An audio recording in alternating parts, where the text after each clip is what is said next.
Shimul Memorial নর্সাদ school and কলেজে play গ্রুপের সকল শিক্ষার্থীকে অনলাইন ক্লাসে স্বাগত।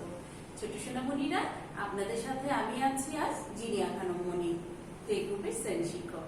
ছোট সোনামণিরা, আপনারা সবাই কেমন আছেন? আশা করছি সবাই অনেক ভালো আছেন। আমরা তো করোনাকালীন সময়টাকে নিয়ম মেনেই চলছি, তাই না? আমরা তো বাইরে যাচ্ছি না, মাস্ক ব্যবহার করছি, কিছুক্ষণ পর পর হাত ধুচ্ছি এবং সাবধানতার সাথে চলাফেরা করছি, তাই তো ছোট সোনামণিরা? আমরা কিন্তু সবাই ভালোভাবে সঠিকভাবে চলার চেষ্টা করব। মনে করা যাবে না যে এখন এই করোনার প্রকোপ কমে গেছে, কমে কিন্তু যায়নি। আমরা কিন্তু স্বাভাবিক জীবনে ফিরে যেতে হলে আমাদেরকে স্বাস্থ্যবিধি মেনে চলতে হবে এবং স্বাস্থ্যকর খাবার খেতে হবে। ছোট সোনামণিরা, আজকে আমাদের যে বিষয়গুলো আছে, আজ কি বার? আজ হচ্ছে রবিবার। রবিবারে আমরা বাংলা পড়াটা করি আর কি করি? গণিতে ডট পূরণ করি। তো গণিতে ডট পূরণের ক্লাস পরে হবে, এখন আমরা বাংলা ক্লাসটি করব। বাংলা ক্লাসের আগেই আমরা প্রথমে একটা ছড়া আবৃত্তি করে নিই। প্রত্যেকে আমার সাথে দাঁড়িয়ে যান। চাপা গাছে চাপা ফুল ছড়াটি করব। সবাই আমার সাথে করবেন, ঠিক আছে? রেডি? 1 2 3 স্টার্ট। চাপা গাছে চাপা ফুল, দেখতে এলো বুলবুল, মিষ্টি সুরে ধরলো গান, জুড়িয়ে গেল চাপার প্রাণ।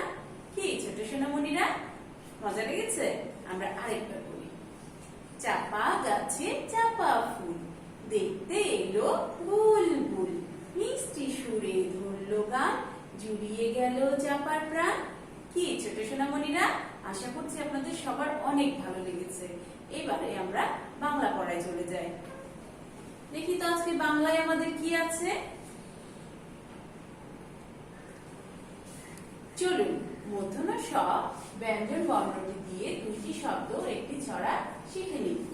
কি বর্ণ এটা? আমরা কিন্তু গতকাল আমরা মূর্ধন্য ষ বর্ণটি শিখেছিলাম, তাই তো? আজকে আমরা মূর্ধন্য ষ ব্যঞ্জন বর্ণটি দিয়ে দুইটি শব্দ একটি ছড়া শিখে নিব। তাহলে দেখি তো মূর্ধন্য ষতে কি আছে।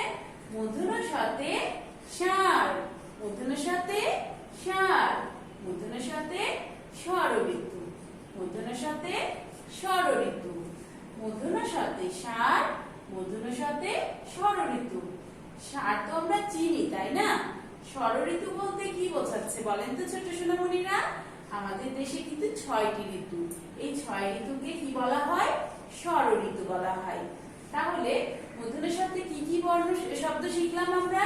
মূর্ধন্য ষতে ষাঁড়, মূর্ধন্য ষতে ষড়ঋতু, মূর্ধন্য ষতে ষাঁড়, মূর্ধন্য ষতে ষড়ঋতু। তাহলে এবার মূর্ধন্য ষ ব্যঞ্জন বর্ণটি দিয়ে যে শব্দ শিখলাম, এবার ছড়াটা শিখে নেই। মূর্ধন্য ষতে ষাঁড় ছুটছে পুকুর পাড়ে, ষাঁড় ছুটছে পুকুর পাড়ে, ষাঁড় ছুটছে কোথায়? ষাঁড় ছুটছে পুকুর পাড়ে। ছোট সোনামণিরা, আরেকবার বলি। মূর্ধন্য ষতে ষাঁড়, মূর্ধন্য ষতে ষড়ঋতু, মূর্ধন্য ষতে ষাঁড়, মূর্ধন্য ষতে ষড়ঋতু। ছোট সোনামণিরা, আমার কথা, আমি যে শব্দগুলো এবং ছড়াগুলো বলছি, এগুলো আপনারা খুব মনোযোগ দিয়ে শোনেন এবং আমার সাথে সাথে আপনারা উচ্চারণ করেন। তাহলে কি হবে বলেন তো ছোট সোনামণিরা? আপনারা ভুলে যাবেন না। তাহলে আমরা আরেকবার বলি।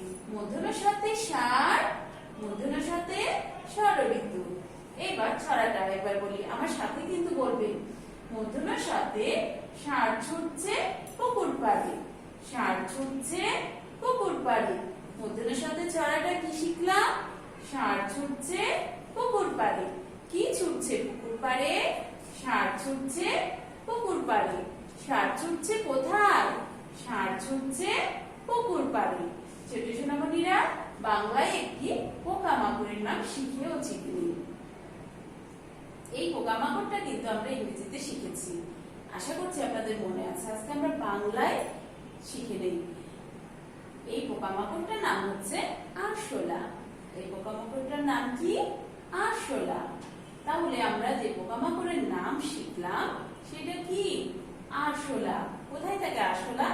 এই কিচেনে কিন্তু এই আরশোলা দেখতে পাওয়া যায়। আপনারা কিন্তু যেখানেই দেখবেন, এই কি করবেন বলেন তো? অ্যারোসল দিয়ে এটাকে মেরে ফেলবেন, কারণ এটা অনেক জীবাণু ছড়ায়। ঠিক আছে, তাহলে আমরা যে পোকামাকড়টার নাম শিখলাম আজকে, কি এটা? আরশোলা। মনে থাকবে ছোট সোনামণিরা? এবার মূর্ধন্য ষ এর পরের ব্যঞ্জন বর্ণটি কি? দন্ত স। মূর্ধন্য ষ এর পরের ব্যঞ্জন বর্ণটি কি? দন্ত স। আমরা আজকে নতুন করে কি বর্ণ শিখছি? দন্ত স। কি বর্ণ এটা? দন্ত স। আপনারা সবাই বলেন দন্ত স। কি বর্ণ এটা? দন্ত স। নতুন করে যে বর্ণটি শিখলাম, ব্যঞ্জন বর্ণটি শিখলাম, সেটা হচ্ছে দন্ত স। আজকে যে নতুন বর্ণটি শিখলাম সেটা হচ্ছে দন্ত স। কি সবার মনে থাকবে তো ছোট সোনামণিরা? আজকে যে বর্ণটি শিখলাম সেই বর্ণটির নাম কি? দন্ত স। এটা কিন্তু ব্যঞ্জন বর্ণ। ঠিক আছে ছোট সোনামণিরা? তাহলে মূর্ধন্য ষ এর পরের বর্ণ কি? দন্ত স। মনে থাকবে? দেখি এরপরে কি আছে। এরপরে আছে তালব্য স দিয়ে যে কালকে আমরা শব্দ ছড়া শিখেছিলাম, এবং ক খ ব্যঞ্জন বর্ণ দিয়ে দুটি করে শব্দ ও ছড়া, একটি করে ছড়া মনে করে বলি। যেমন তালব্য সাথে শকুন, তালব্য সাথে শালিক, তালব্য সাথে শকুন, তালব্য সাথে শালিক, তালব্য সাথে শকুন, তালব্য সাথে শালিক। আশা করছি আজকে একেবারে ক্লিয়ার হয়ে গেল। কালকে তো আমরা শিখেছিলাম, আজকে আমরা মনে করে আবার বলেছি, নিশ্চয়ই আমরা ভুলে যাব না। এরপরে ক তে কাকাতুয়া, ক তে কলম, ক তে কাকাতুয়া, ক তে কলম, খ তে খেকশিয়াল, খ তে খুকু, খ তে খেকশিয়াল, খ তে খুকু। আমরা তো অনেকবার পড়েছি, তাই না ছোট ছোট সোনামণিরা? তাহলে আমরা কি শব্দগুলো মনে করে বললাম, এবার ছড়াগুলো মনে করে নেই তো। তালব্য সাথে শকুন উড়ে আকাশ জুড়ে, তালব্য সাথে শকুন উড়ে আকাশ জুড়ে। ক তে কাকাতুয়ার মাথায় ঝুঁটি, ক তে কাকাতুয়ার মাথায় ঝুঁটি। খ তে খেকশিয়াল পালায় ছুটি, খ তে খেকশিয়াল পালায় ছুটি। ছোট সোনামণিরা, এটা তোমাদের ফিডব্যাক। ফিডব্যাকে কি আমাদেরকে মনে করে বলতে হবে, তাই তো? তাই না? আমরা কিন্তু ছড়া ও শব্দগুলো মনে করে বলবো। ঠিক আছে, তাহলে আমরা আরেকবার মনে করে বলি। তালব্য সাথে শকুন, তালব্য সাথে শালিক, তালব্য সাথে শকুন, তালব্য সাথে শালিক। ছড়াটা কি? শকুন উড়ে আকাশ জুড়ে। ক তে কাকাতুয়া, ক তে কলম, ক তে কাকাতুয়া, ক তে কলম, কাকাতুয়ার মাথায় ঝুঁটি। খ তে খেকশিয়াল, খ তে কুকু, খ তে খেকশিয়াল, খ তে কুকু, খেকশিয়াল পালায় ছুটি। এরপরে চলুন নিচের প্রশ্ন উত্তরগুলো মুখে মুখে বলি। যেমন মূর্ধন্য ষ তে কি হয়? মূর্ধন্য ষ তে ষাঁড়, মূর্ধন্য ষ তে ষড়ঋতু, মূর্ধন্য ষ তে ষাঁড়, মূর্ধন্য ষ তে ষড়ঋতু। এবার কি ছুটছে পুকুর পাড়ে? কি ছুটছে পুকুর পাড়ে ছোট সোনামণিরা? ষাঁড় ছুটছে পুকুর পাড়ে। ষাঁড় ছুটছে কোথায়? ষাঁড় ছুটছে পুকুর পাড়ে।